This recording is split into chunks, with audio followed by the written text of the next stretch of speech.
Pupunta kami ngayon ng Seminyak Beach or sa Double Six Beach. Tapos magka-cocktails kami doon. Dahil ito na actually yung aming last full day here in actually afternoon na eh. Kasi bukas ng 1:30 AM yung aming flight going back to Manila. Kaya lulubusin na namin yung aming pag-iikot dito sa Seminyak area. Right, let's go to the beach! Guys, sino talaga sa Bali, oh. Kahit saan kayong street dumaan, napakadaming mga vendor, mga pasalubong, souvenir shop, mga spa, lahat ang dami ring tattoo shop. Ito na yung road going to the Double Six Beach. So, mahaba-haba to, siguro mga 500 meters or less than yung way na to going to the Double Six Beach. So, tara, let's go. Nagalakad pa rin tayo guys sa puntang Double Six Beach. Tingnan nyo yung mga motor nila dito. Sinasakop na nila yung mga daan. Parang sa atin din, pero dito ang haba. Tingnan nyo. Parang kung ikaw may motor, wala ka lang pagka-parking yan. Kasi ang daming motor dito. Kasi ito talagang means of transportation. Ito may bakante lang kasi dito may temple. Ayan. Pero ayan yung mga motor, sobrang dami nila dito sa Bali. Ayan na, magkabilaan na sa kabila. So magkabilaan na yan, pakita. Ayan. Anyway, yan, medyo mataas pa naman ang araw. This is gonna be our last sunset here in Bali. Kaya medyo special to. Kaya magka-cocktails kami.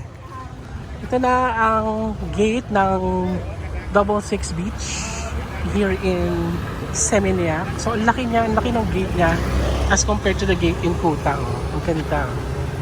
Kasi sa kanya, parang may building. Ano kaya yung building na yan? Parang admin. Kakabi na tayo. So, let's go. Huwag tayong pasagasa. Ayan. So, dito tayo sa may right. Going to La Plancha. Para tayo ay makapag-cocktail doon. At doon gusto tayo mag-dinner sa La Plancha. Ito na guys, ang beach ng Double Six. May pa-performance dito, oh. May mga kainan din, oh. Siguro parang buffet yan. No? Hello, may beach. Parang okasyon ba? Kasal ba? Hindi tayo dumaan.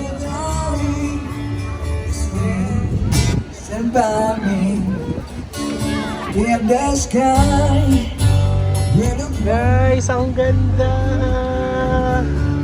Ang ganda!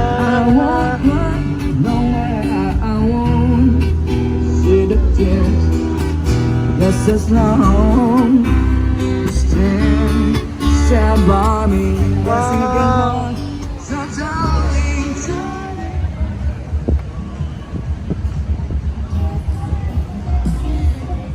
yan na, malapit na mag-sunset here in Double Six Beach. Naghahanap lang kami ng magandang spot kung saan pwede mag-cocktail and kumain. So tara, lakad tayo. Di ba ang ganda, oh? Music by the beach. O, diba? Ang saya. This is Seminyak, guys. May ganito rin sa Kuta, pero hindi ganito ka-lively yung vibe. Diba? May ganito rin sa Kuta, pero hindi ganito ka-lovely yung vibe niya. Ito parang ang ganda, oh. Tingnan mo, oh. Sunset by the beach with the music.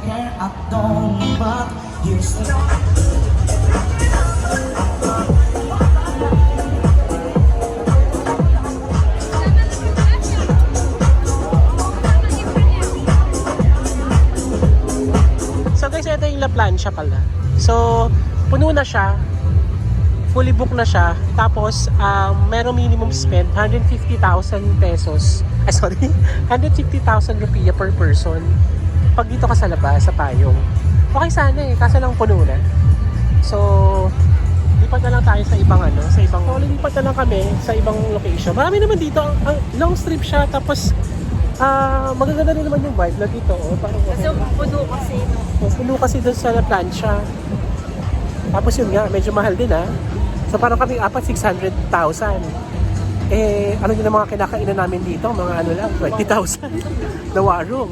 Pero pwede sana i-try yung 150,000 kaso nga lang puno na tayo magagawa. So you lost us. So punta tayo sa banda doon. Punta tayo sa Gawiroon. Marami naman dito mga pwedeng mag-cocktails. Tulad niya ito, itong nakita ko, parang maganda vibe dito. Ay. Yan, parang maganda yung vibe dyan, no? Kung matagal-tagal lang dito sa Bali, guys, at maraming time, ito lang yung mga peg ko mga ganyan, no? Maglalatag ng, ng sarong o ng beach mat. So, puupo lang sa beach, ganyan, manonood ng sunset. Ayan, no? Kaya, yan lang sana ang peg ko, Kaso lang, dahil first time natin sa Bali, medyo tight yung ating schedule. Kaya, pero babalik tayo. Definitely, itong Bali is some place na babalikan mo. So baka compare ko siya talaga sa Chiang Mai na babalik-balikan mo talaga. Kasi you don't go there for the place but for the vibe. You know what I mean? Ganon. So I think okay na tayo dito sa magandang vibe na to.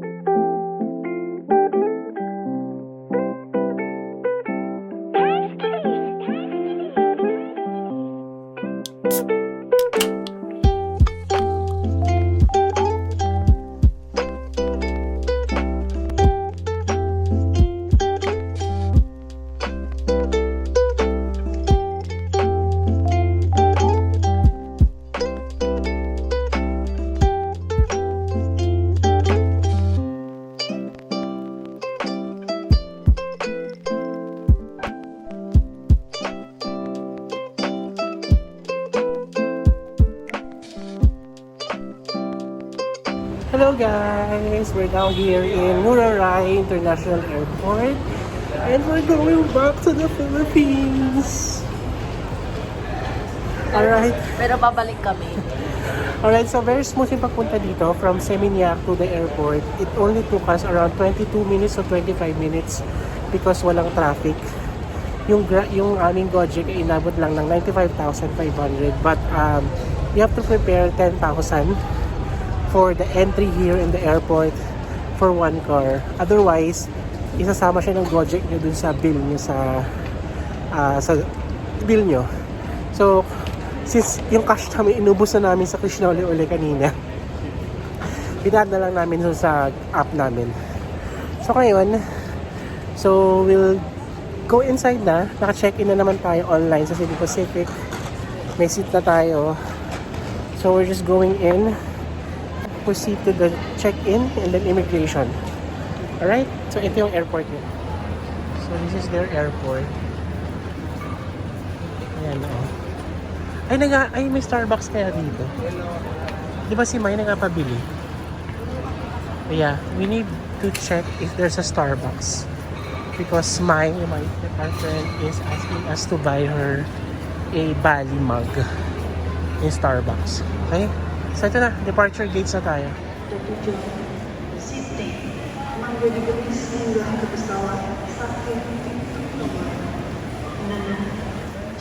So we're now here inside and we're waiting and we're looking for the check-in. Ito na, TV, nakita isa it. So we're looking where's the Cebu Pacific. So here, I think I saw here, Cebu Pacific. Okay guys, nakapag-kilo na tayo ng aming mga bag. Pasensya nila ang OFW sa ako. Mga pasalubong yan for the family and office mate. So, ang Cebu Pacific daw ay nasa letter... Ay! Hulog na naman.